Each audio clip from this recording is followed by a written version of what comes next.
Boa noite, irmãos. Estamos mais uma vez reunidos no culto de oração para estudarmos um pouco mais da palavra de Deus, para nos debruçar diante do nosso Deus, para nos derramar diante do nosso Pai.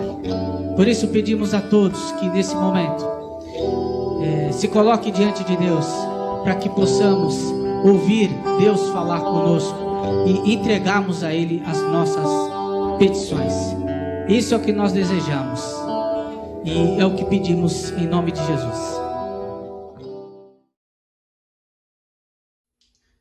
Muito boa noite, meus amados irmãos, graça e paz. Sejam bem-vindos a mais um culto de oração para a honra e glória do santo nome do Senhor Jesus. Nós vamos continuar os nossos estudos sobre um novo olhar sobre as profecias para a edificação das nossas vidas, para a edificação da Igreja de Cristo.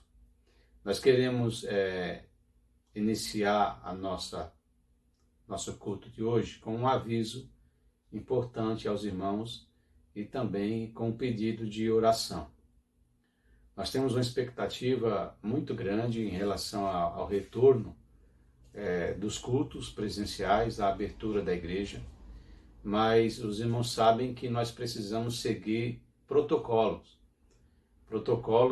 estabelecidos pela saúde pública, pela prefeitura, pelo Estado ou pela União Federal, em razão desta pandemia que nós vivemos hoje. Nós recebemos um ofício da prefeitura sobre o protocolo de abertura de templos religiosos que nos deixou bastante preocupados em relação à quantidade de membros e também ao tipo de membros que nós temos que receber para o culto presencial. Para os irmãos terem uma ideia, nós só podemos ter em cada culto 30%, no máximo 30% do rol de membresia. Significa dizer o seguinte: nós temos um rol de membresia de 150 membros, então nós só podemos ter, no máximo, dentro do templo, 50 membros. Então nós vamos trabalhar para que os cultos sejam realizados dentro desse número máximo de membros. Agora, dentro desse número máximo de membros, não está autorizado a participação presencial de idosos, de pessoas com mobilidade como pressão alta, hipertensão, pessoas com diabetes, pessoas asmáticas ou com bronquites. Essas pessoas não podem participar do culto presencial. O que nos preocupa, porque em nossa igreja nós temos bastante membros com esse tipo de doença crônica. As crianças também não podem participar, o que limita bastante a participação dos irmãos, dos seus pais, porque os seus pais geralmente não vêm para a igreja sem os filhos. Então, nós estamos numa situação bastante delicada, sem falar de outras exigências que nós temos que seguir, de higiene, que nós precisamos ainda sentar como diretoria, analisar ponto a ponto e decidirmos o que fazer, tá bom? Então, o meu pedido aos amados irmãos é que os irmãos orem fervorosamente, em nome de Jesus, dobre os seus joelhos. Nós teremos uma reunião agora no sábado com a diretoria da igreja, com a CAP, na verdade. Nós não podemos ter muitas pessoas ainda reunidas, juntas, né? Esse número de pessoas, como a nossa diretoria, que tem um número grande, ainda não é permitido. Então nós vamos nos reunir como CAP, vamos traçar algumas estratégias para decidirmos como voltar a celebrar o nosso culto presencial. Eu estou extremamente apreensivo, preciso desabafar com os irmãos, desejoso de que volte rápido, mas nós precisamos fazer as coisas dentro da legalidade e da segurança da vida. Tá bom, irmãos? Então, por favor, orem a esse respeito, para que nós possamos chegar a um consenso e a um denominador comum sempre visando o bem-estar dos irmãos. Tá bom? Esse é o meu pedido de oração em relação ao nosso retorno como igreja. Tá bem? Então, por favor, não deixe de orar por essa reunião, não deixe de orar pelo fim dessa pandemia que tem assolado o nosso país. Tá? Vamos continuar orando também pela nossa amada irmã Antônia, que continua em estado grave no hospital. A situação da irmã é uma situação muito delicada, muito preocupante. Mas nós sabemos que Deus é o médico dos médicos. Ele é o Senhor do impossível. E sabemos, temos convicção de que, se for da vontade dele, a irmã Antônia voltará ao convívio do seu lar e ao convívio da igreja, para a honra e glória do nome do Senhor, para que ela possa ser uma testemunha viva do seu poder, da sua misericórdia e da sua graça. Nós vamos orar agora. Em seguida, o nosso irmão Ezequiel, juntamente com a equipe de louvor, nos trará uma música e voltaremos então para o nosso estudo de hoje. Oremos. Pai de amor, nós te agradecemos, Deus amado, por mais uma oportunidade que tu nos concede de nos reunirmos, Senhor Deus, como igreja, para honrar e glorificar o teu santo nome. Pai de amor, nós te suplicamos, Senhor, que tu possas, ó Pai, abençoar a nossa amada irmã Antônia, Senhor Deus, e curar, Senhor Deus, a sua vida, ó Pai, curar a sua enfermidade, restabelecer, Senhor Deus, a sua saúde, se este for o desejo, ó Pai, do teu coração, que ela volte, Senhor Deus, a ter o convívio do seu lar e da sua família e da igreja. Pai amado, nós te suplicamos, ó Pai, que tu possa ouvir as nossas preces, mas acima de tudo, que seja feita a tua vontade, porque ela é sempre boa, perfeita e agradável. Senhor, nós te suplicamos, ó Pai, pela reunião que nós teremos agora no próximo sábado com a CAP, onde iremos tratar, Senhor Deus, da possibilidade de retorno dos cultos presenciais. Uma situação extremamente difícil, um protocolo ainda mais difícil, dada a exigência feita pela municipalidade, mas nós te suplicamos, Senhor, que tu possas nos dar direção, iluminação, sabedoria, para que nós possamos tomar uma decisão que seja, Senhor Deus, não somente legal, mas segura acima de tudo. Em nome do teu Filho Jesus, nós te suplicamos desde já agradecidos. Amém e amém. A equipe de louvor então tem a palavra e voltaremos em seguida. Até mais.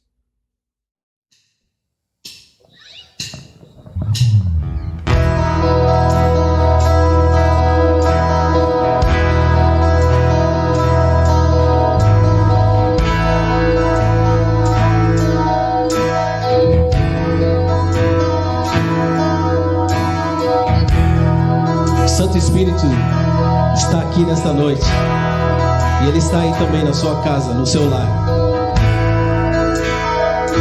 Vamos louvar esse nome de Jesus que está agora presente no seu lar, no seu coração, através do Espírito Santo de Deus, que não há nada igual como Ele.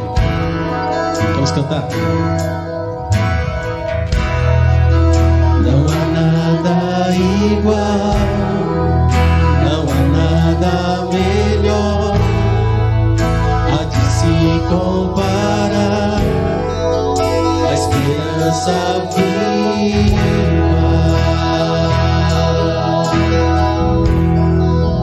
a presença.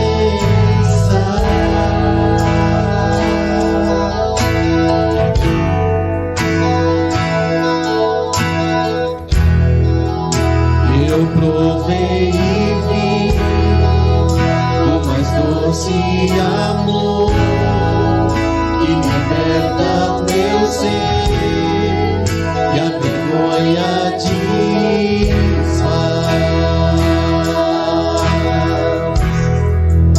Tua presença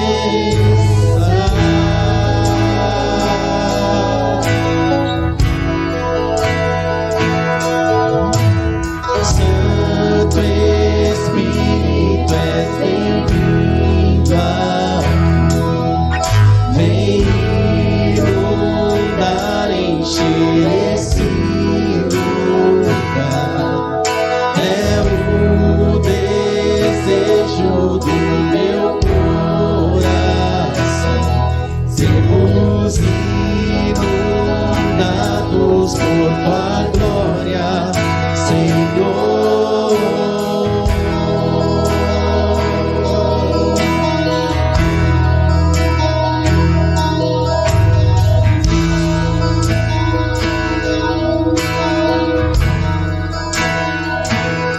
Não há nada, não há nada igual, não há nada melhor a que se comparar, a esperança viva, a presença.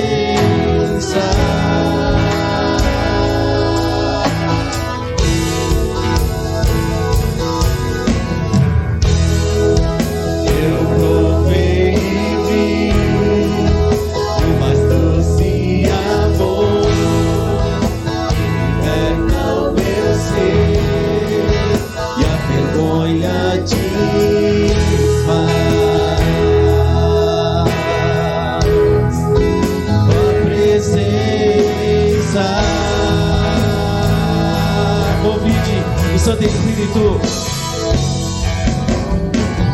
Santo Espírito, és bem-vindo aqui, vem inundar, encher este lugar. É o desejo do meu coração, sendo dados por tua glória, Senhor. Santo Espírito, és bem-vindo aqui, vem inundar, encher este lugar. É o desejo do meu coração, sermos inundado por tua glória, Senhor.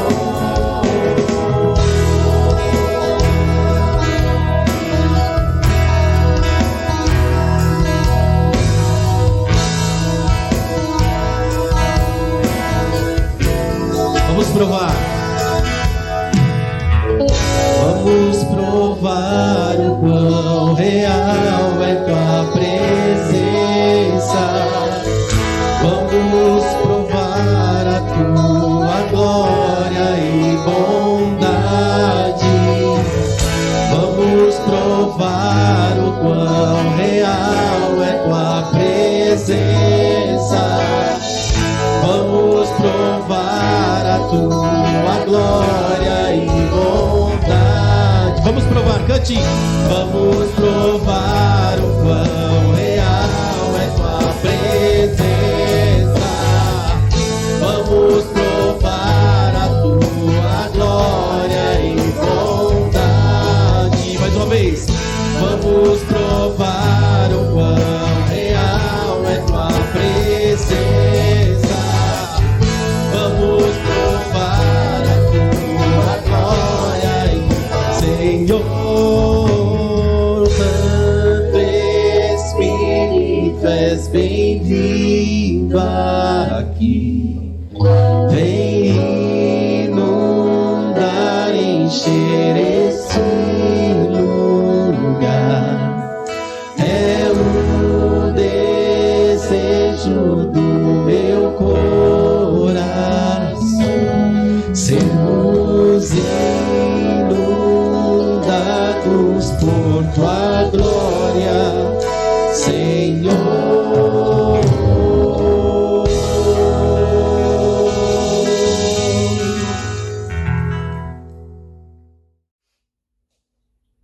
Muito bem, meus amados irmãos, sejam bem-vindos de volta. Nós então iremos dar continuidade aos nossos estudos de oração, aos nossos cultos de oração e estudo da doutrina, hoje com a continuidade de um novo olhar sobre as profecias e estudando o significado dos símbolos do tabernáculo. Hoje nós vamos estudar o significado da menorá. A menorá foi um dos objetos que o Senhor ordenou que Moisés fizesse. Esse objeto ficava no primeiro pavimento do tabernáculo, chamado Santo. E nós vimos a semana passada a mesa da proposição, os pães da proposição. Nesse primeiro ambiente do tabernáculo, chamado de Santo, ficava a mesa da proposição, o altar de incenso e o menorá, que vamos falar dele hoje. O menorá tem um simbolismo muito importante na vida do povo judeu. Naquela época em que Deus ordenou que Moisés o fizesse, hoje em dia, e também tem um significado extremamente importante para o cristão nos dias de hoje e no futuro. Nós vamos então estudar hoje sobre o menorá, e a passagem que nós vamos ler é Êxodo capítulo 25, dos versículos 31 aos versículos 39, que nos diz assim, começando pelo versículo 31. Também farás um candelabro de ouro puro, de ouro batido se fará este candelabro. O seu pé, as suas hastes, os seus copos, os seus botões, as suas flores serão do mesmo. E dos seus lados sairão 6 hastes, 3 hastes do candelabro de um lado dele e 3 hastes de outro lado dele. Numa haste haverá 3 copos, a modo de amêndoas, um botão e uma flor, e 3 copos a modo de amêndoas na outra haste, um botão e uma flor. E assim serão as 6 hastes que saem do candelabro. Mas no candelabro o mesmo haverá 4 copos a modo de amêndoas, com seus botões e suas flores, e um botão debaixo de 2 hastes que saem dele, e ainda um botão debaixo de 2 outras hastes que saem dele, e ainda um botão debaixo de outras hastes que saem dele. E assim se fará com as 6 hastes que saem do candelabro. Os seus botões e as suas hastes serão do mesmo. Tudo será uma só peça, de obra batida de ouro puro. Também lhes farás 7 lâmpadas, as quais se acenderão para iluminar defronte dele. Os seus espevitadores e os seus apagadores serão de ouro puro. De 1 talento de ouro puro o farás, como todos estes vasos. Atenta, pois, que o faças conforme ao seu modelo que te foi mostrado no monte. Os irmãos viram aí uma descrição bastante complexa do candelabro que o Senhor ordenou que Moisés fizesse, exatamente como a visão que ele mostrou a Moisés no Monte Sinai. Deus deu uma visão a Moisés de todos os utensílios do tabernáculo, exatamente como cada um deveria ser. Neste caso, do candelabro, Deus ordenou que Moisés usasse 1 talento de ouro. Isso correspondia a 36 quilos de ouro. O candelabro não poderia haver peças emendadas. Ele deveria ser uma peça só, sem emendas, para ter também um simbolismo importante disso que nós veremos mais na frente. O candelabro precisava corresponder exatamente ao que o Senhor ordenou a Moisés. As suas 6 hastes eram levemente inclinadas para que as suas velas iluminasse a vela central do candelabro, a fim de fazer com que a iluminação que saía da vela central se fortalecesse com a união das outras velas. O candelabro servia para iluminar o primeiro pavimento, chamado de santo. E o candelabro tinha que ficar aceso durante 24 horas. Uma vez por dia, o sacerdote deveria fazer a limpeza das velas, mas não poderia apagar a vela central. A vela central era a última a ser limpa e ela deveria ser mantida constantemente acesa. Depois das outras 6 serem limpas, deveriam ser acesas também para ficar as 7 velas funcionando. O candelabro era alimentado com azeite puro, azeite de oliveira puro, também com um simbolismo bastante importante. Mas existem algumas informações que eu gostaria de passar para os irmãos, para nós aprendermos um pouco mais aí sobre o candelabro. A primeira é em relação ao nome que lhe é dado. Existe uma confusão entre candelabro e castiçal. Eu estou trazendo uma figura agora para os irmãos entenderem que castiçal não é a mesma coisa que candelabro. Castiçal tem apenas uma haste só. Ou existem outros que possuem 3 hastes. O candelabro, ele possui 7 hastes, como esta que foi colocada. Nesse caso do candelabro de 7 hastes que o Senhor ordenou, ele ficou conhecido, e ainda hoje como menorá, porque ele traz à memória o candelabro fabricado para uso no tabernáculo. Então o menorá não é simplesmente um candelabro, mas é a memória daquilo que foi feito no deserto. É a memória do candelabro original que foi feito no deserto. Tá bom? Apenas para que os irmãos entendam. O menorá, ele tem um simbolismo importantíssimo para o povo de Israel nos dias de hoje. Para se ter uma ideia, o menorá, ele é o símbolo oficial do Estado de Israel. Então, se os irmãos observarem no Google, os irmãos podem ver o menorá como símbolo do Estado de Israel. Eu trouxe aqui uma imagem, os irmãos estão vendo aí um menorá no centro e 2 folhas de oliveira, uma de cada lado, simbolizando o Estado de Israel. Tá certo? Então esta é a menorá, que é símbolo que tem como importância para o povo de Israel, esse simbolismo tão importante que passou a ser a figura central do Estado, que representa o Estado de Israel. Essa figura do menorá com 2 oliveiras foi uma visão que Zacarias teve no capítulo 4, de 1 a 10. Os irmãos depois podem confirmar. Tá bom? Exatamente dessa forma que Isaías viu. O menorá, segundo alguns teóricos, ele encontra-se escondido no Vaticano. Por que ele encontra-se escondido no Vaticano? Isso é uma teoria que não pode ser provada. Mas é o que se diz, e é o que o povo de Israel pensa.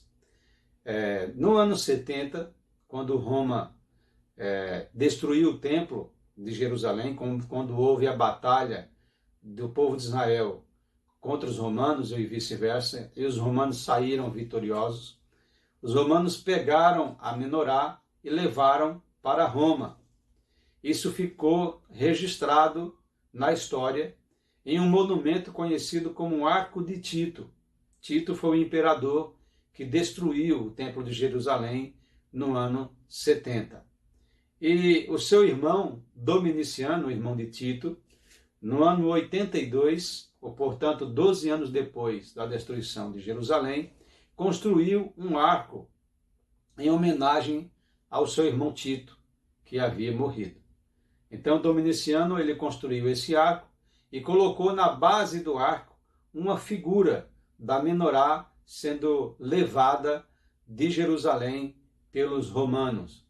Então é por isso que existe essa teoria de que a menorá está escondida no Vaticano, porque os romanos, desde o ano 70, tomaram o poder sobre a menorá. Hoje em dia se diz que o povo de Israel, eles tentam fazer com que o povo romano devolva a menorá para eles. Mas isso são teorias que não se pode provar, tá bem? Nós estamos estudando o simbolismo do menorá e trazendo aí para os irmãos novamente o conceito, para que os irmãos não percam de vista o conceito do que é a tipologia. A menorá também é um símbolo tipológico, ou seja, a menorá ela vai fazer conexão com o passado, o presente e o futuro. Foi algo que aconteceu lá no deserto, na época em que o povo de Israel estava peregrinando no deserto. O Senhor ordenou que Moisés construísse o tabernáculo e todos os seus pertences, e um dos pertences era o menorá. Então, o menorá feito naquela época, ele tem uma conexão direta com o passado, com o nosso presente e o nosso futuro. E nós vamos ver ponto a ponto a partir de agora, tá bom? Existem vários significados do menorá. Tipologicamente, que é o que mais nos importa, ele sempre vai apontar para a pessoa de Jesus Cristo. E nós vamos ver isso daqui a pouco. Mas antes de nós entrarmos dentro da tipologia que aponta para Jesus, eu quero trazer para os irmãos aqui o significado do menorá para alguns teóricos, alguns tipos de seitas, alguns tipos de doutrina. E a primeira compreensão ou explicação do que vem a ser o menorá, o simbolismo do menorá, nós encontramos no Talmud. E o Talmud diz que o menorá simboliza, as 7 hastes do menorá simbolizam os 7 céus. Então eu coloquei aí para os irmãos verem os 7 céus na compreensão do povo judeu. O primeiro é Vilom, o segundo é Raquiá, o terceiro é Sheraquim, o quarto é Zebul, o quinto é Maom, o sexto é Machon e o sétimo é Arabout. Estes são os 7 céus que o povo judeu aceita como realidade. E era também aceito naquela época de Jesus. O terceiro céu, o Sheraquim, é o terceiro céu em que o apóstolo Paulo teve a visão. Lá em 2 Coríntios capítulo 12, o apóstolo Paulo diz que conheceu o homem, se na carne não sabe, fora da carne também não, que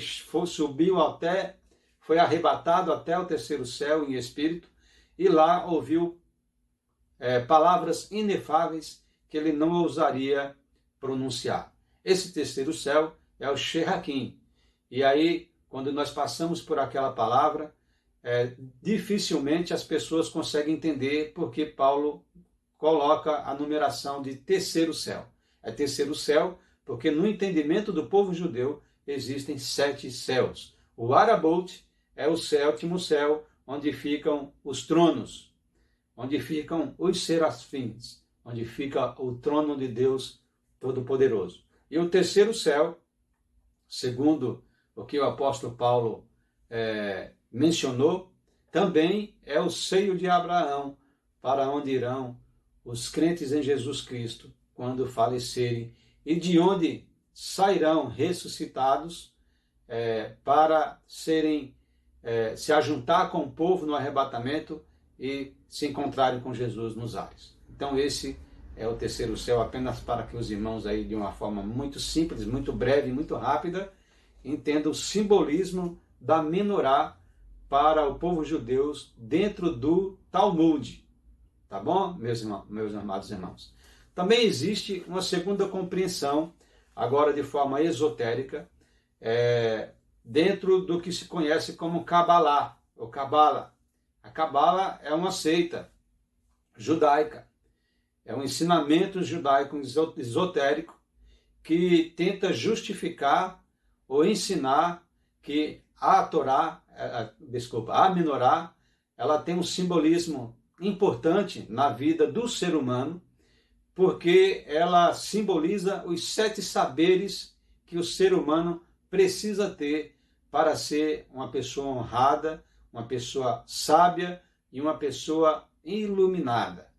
Então a Cabala diz que assim como o nosso rosto possui 7 orifícios para receber a iluminação, assim é a Menorá com as suas 7 hastes que fornece iluminação. De que maneira a Cabala diz isso? Ele diz que nós temos 2 orelhas, 2 olhos, 2 narinas e uma boca, ou seja, 7 orifícios. E a Menorá simboliza a iluminação que nós podemos absorver em cada orifício desse no nosso rosto, na nossa cabeça, de maneira que nós podemos ser iluminados naquilo que nós ouvimos, nós podemos ser iluminados naquilo que nós vemos, nós podemos ser iluminados naquilo que nós percebemos, naquilo que nós cheiramos, e nós podemos ser iluminados naquilo que nós falamos. Se nós conseguirmos iluminação naquilo que ouvimos, naquilo que olhamos, naquilo que sentimos, naquilo que falamos, nós certamente seremos pessoas sábias, seremos pessoas iluminadas. É uma boa teoria, é um bom simbolismo do que significa a Menorá, como iluminação para a vida do homem, porque o seu fim, na verdade, é que o homem seja sábio para conviver nesse mundo tão difícil em que nós vivemos. Biblicamente, nós trazemos para os irmãos o que significa a Menorá.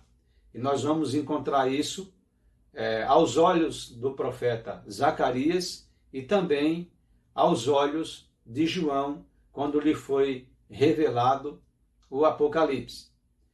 Na numerologia judaica, a Trindade, o número 7, na verdade, significa a junção, a ação da Trindade, Pai, Filho e Espírito Santo, nos 4 cantos do mundo. Por isso que nós temos Pai, Filho e Espírito Santo 3 sobre os 4 pontos da terra, ou seja, número 7. É isso que significa a santidade do número 7, a ação de Deus sobre o mundo, na numerologia bíblica, que também é uma explicação esotérica. Mas quando nós olhamos para a Bíblia, nós vamos entender que essa explicação esotérica, apesar de ser esotérica, ela tem um fundo de verdade, porque nós encontramos lá em Zacarias, capítulo 4, versículo 10, a seguinte afirmação: esses são os 7 olhos do Senhor, que percorrem por toda a terra. Zacarias teve a visão do Menorá, como eu já falei para os irmãos agora há pouco. O Menorá e do seu lado direito e esquerdo uma folha de oliveira. E Zacarias diz que os 7 castiçais significa os 7 olhos do Senhor que percorrem toda a terra. Vale dizer, a ação de Deus sobre a terra. E nós vamos encontrar uma explicação da teologia sistemática, lá em Apocalipse, no capítulo 5, versículo 6, que nos diz assim: então vi, no meio do trono e dos 4 seres viventes, e entre os anciãos, de pé, um cordeiro como tendo sido morto. Ele tinha 7 chifres, bem como 7 olhos, que são os 7 Espíritos de Deus enviados por toda a terra. Jesus deu a João esta visão, lá na ilha de Patmos, dizendo que Jesus possuía, nesta visão, 7 chifres, que significa o poder absoluto, e também 7 olhos, que são os 7 Espíritos de Deus enviados por toda a terra. Essa visão, ela é fenomenal, porque ela aí já está apontando para Jesus como o próprio Deus, os 7 Espíritos de Deus, pois o Cordeiro, como tendo sido morto, está falando de Jesus. Então Jesus, como Cordeiro, que possui todo o poder absoluto e, portanto, os 7 chifres, possui também 7 olhos, que são os 7 Espíritos de Deus. Então a menorá, ela aponta para a figura de Jesus mencionada lá em Apocalipse, no capítulo 5, versículo 6. Mas é em Isaías que nós encontramos uma descrição bastante interessante da tipologia do menorá. Uma tipologia que aponta para Jesus Cristo. Isso está escrito em Isaías, no capítulo 11, versículo 1. A partir do versículo 1, versículo 2, que aponta diretamente do simbolismo da menorá para a pessoa de Jesus Cristo. Está escrito assim: porque brotará um rebento do tronco de Jessé, e das suas raízes um renovo frutificará. E repousará sobre ele, primeiro, o Espírito do Senhor, segundo, o Espírito de sabedoria, terceiro, e de entendimento, quarto, o Espírito de conselho, quinto, e de fortaleza, sexto, o Espírito de conhecimento, sétimo, e o Espírito de temor do Senhor. Isaías estava profetizando sobre a pessoa de Jesus Cristo. E dentro dessa profecia da pessoa de Jesus Cristo, Isaías faz a menção dos seus 7 espíritos. E aí nós conseguimos fazer esse link dos 7 espíritos de Jesus Cristo, que aponta para Jesus Cristo, voltando lá para Apocalipse capítulo 5, versículo 6, onde nós acabamos de ver que Jesus é representado também por 7 espíritos enviados sobre a face da terra. Aqueles 7 espíritos de Apocalipse é o mesmo 7 espíritos que é mencionado em Isaías 750 anos antes de Jesus nascer. E quando Jesus nasce, ele traz na sua palavra a menção do que Jesus representa. Lá em João capítulo 1, versículo 1, nós lemos assim: no princípio era o Verbo, e o Verbo estava com Deus, e o Verbo era Deus. Essa palavra verbo, para você que ainda não aprendeu sobre isso, é uma palavra grega que se pronuncia logos, ou seja, conhecimento. Jesus é o conhecimento de Deus personificado. É o conhecimento de Deus verbalizado pela vida, pela encarnação. Ele se fez carne. O conhecimento de Deus se fez carne. O próprio Deus se fez carne. E a menorá, ela vai representar para nós a palavra de Deus. Por que ela vai representar para nós a palavra de Deus? Porque nós encontramos lá no Salmos, capítulo 119, versículo 5, um versículo muito bonito que todos nós conhecemos, que se pronuncia assim: lâmpada para os meus pés é a tua palavra e luz para o meu caminho. Ora, se a palavra de Deus é a luz, nós podemos dizer que a menorá, que tinha a função de iluminar a ministração do sacerdote, quando o sacerdote entrava no primeiro pavimento chamado de santo, o sacerdote precisava de iluminação, porque naquele pavimento não havia janelas, tanto no tabernáculo do deserto, quanto no templo de Jerusalém. O ambiente chamado de santo não havia janelas, era um ambiente escuro, e o que iluminava era a menorá. Esta iluminação da menorá é um simbolismo de que o Senhor nos traz iluminação. Ele dirige os nossos passos. Ele é lâmpada para os nossos pés. Da mesma sorte, nós dizemos que a palavra de Deus é lâmpada para os nossos pés. E se a palavra de Deus é luz para o nosso caminho, ela é lâmpada para os nossos pés, ela aponta, portanto, para a pessoa de Jesus, que é o Logos, que é o Verbo de Deus, que é a palavra de Deus encarnada. Mais um simbolismo, então, aí da menorá. Há, no entanto, um simbolismo futuro, escatológico, que aponta para a pessoa de Jesus. Na verdade, ele confirma a pessoa de Jesus. O menorá, ele é uma tipologia que aponta para Jesus, conforme nós encontramos em Zacarias capítulo 4. Quando Jesus veio ao mundo, João Batista foi o seu precursor do seu reino, do reino de Deus que estava entre os homens. João Batista, ele foi o precursor da luz que ilumina todo homem.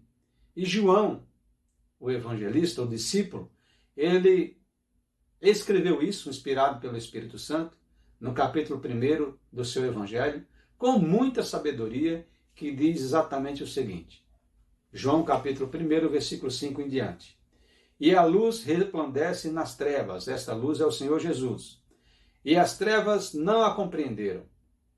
Houve um homem enviado de Deus, cujo nome era João. Esse era o João Batista. Este veio para testemunho, para que testificasse da luz, ou seja, testificasse de Jesus, para que todos crescem por ele. Não era ele a luz, ou seja, João Batista não era a luz, mas para que testificasse da luz, ou seja, para que testificasse de Jesus.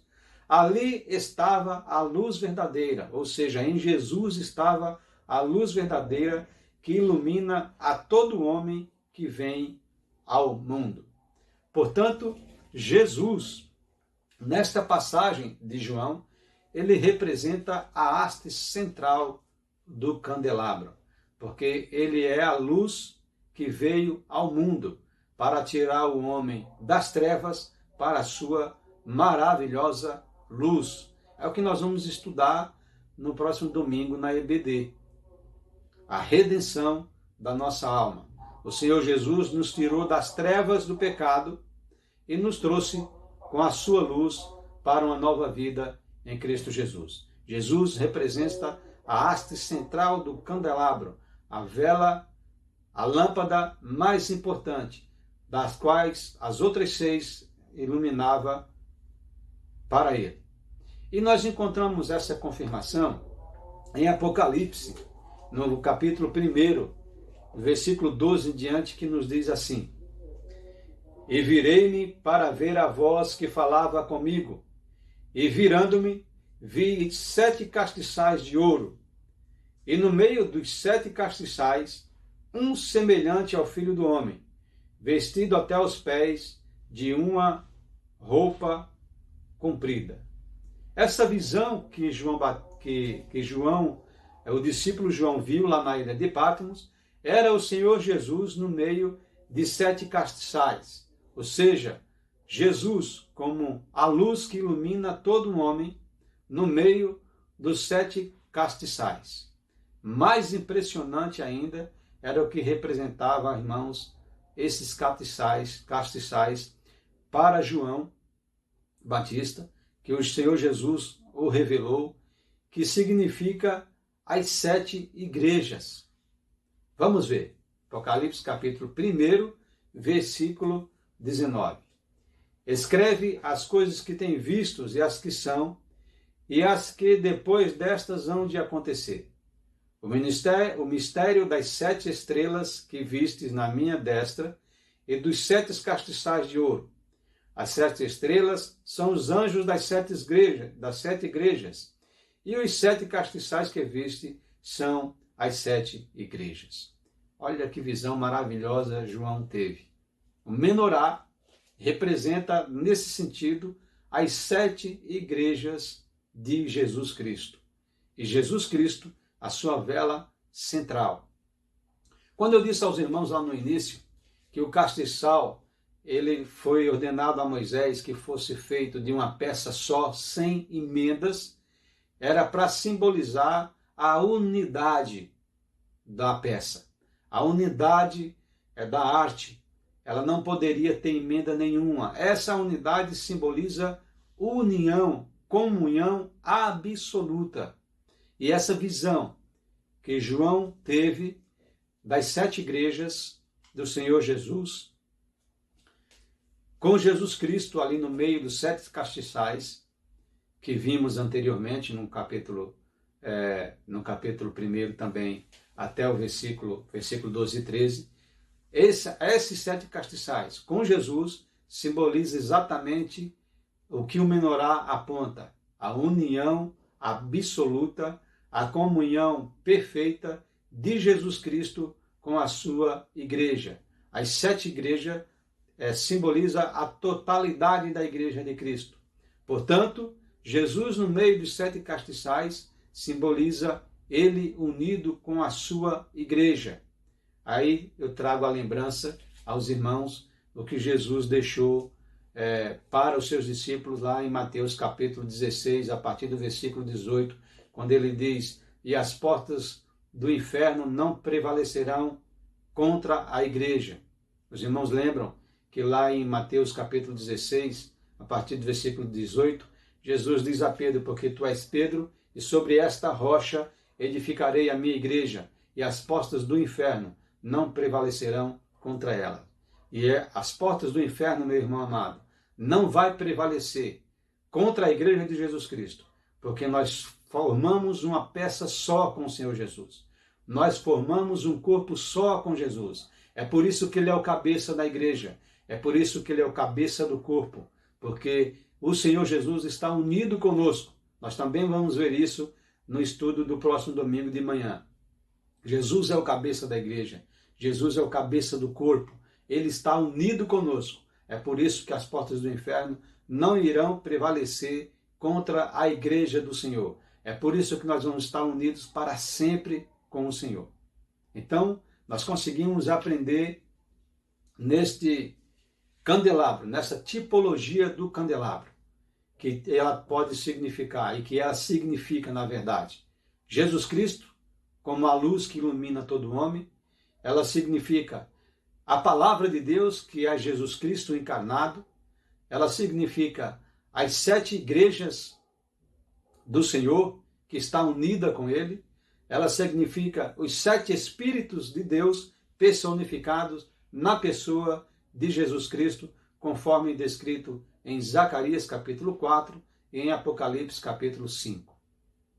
Que os irmãos fiquem com esse singelo estudo do simbolismo da menorá, que os irmãos consigam entender o significado real da menorá. Eu trago biblicamente isso para os irmãos, não quero que os irmãos consigam deixar nos seus corações apenas aquilo que eu falei sobre o entendimento esotérico, o entendimento do Talmud e o entendimento da Cabala, tá bom? Isso são entendimentos paralelos que nós podemos até aproveitar para dizer que tem sentido, mas não é uma doutrina. A doutrina que nós temos que aceitar como a tipologia da Cabala está escrita em Zacarias, capítulo 4, está escrito em Isaías, no capítulo 11, está escrito no Evangelho de João, no capítulo 1, está escrito em Apocalipse, no capítulo 1, e em Apocalipse, no capítulo 5. Tá bom? Essa é a doutrina do significado da menorá. Tá bom, meus amados irmãos? Fiquemos com esse estudo, que o Senhor nos abençoe e que Ele continue nos edificando para a honra e glória do seu santo nome. Nós vamos orar mais uma vez, agradecer ao Senhor e passar a palavra para a equipe de louvor que estará encerrando o culto com louvor. Vamos orar. Pai de amor, nós te agradecemos, Senhor Deus, por esse estudo, ó Pai, que enriquece, Senhor Deus, a nossa vida, que nos ajuda a crescer diante de Ti, Senhor Deus, e diante da Tua igreja. Abençoa, Pai amado, os nossos objetivos de retornarmos com segurança para os cultos presenciais. Abençoa, Pai de amor, a vida da nossa irmã Antônia e de toda a sua família, para que em toda aprovação nós possamos encontrar a paz que excede todo entendimento. Em nome de Jesus. Amém. Boa noite, meus irmãos. Um beijo no coração de vocês. Até domingo que vem.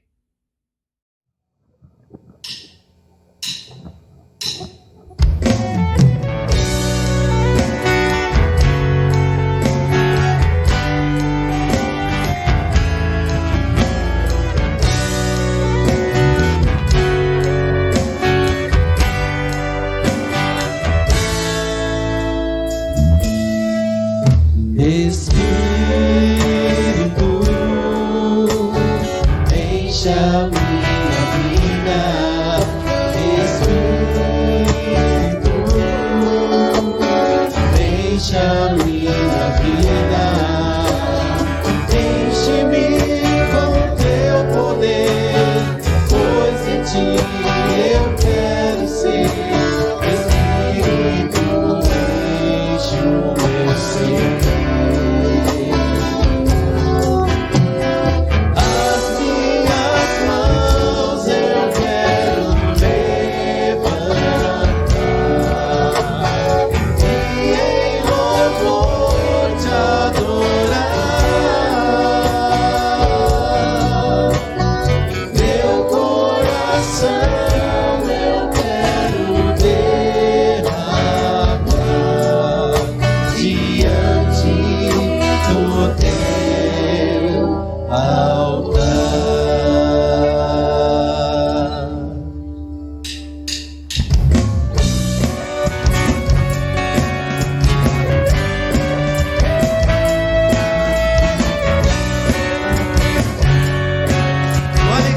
Vamos cantar.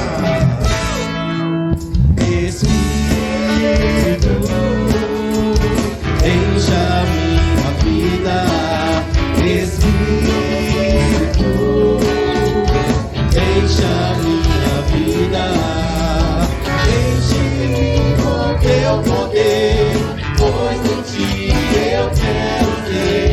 Espírito, enche o meu ser. Você lá em cima, as minhas mãos.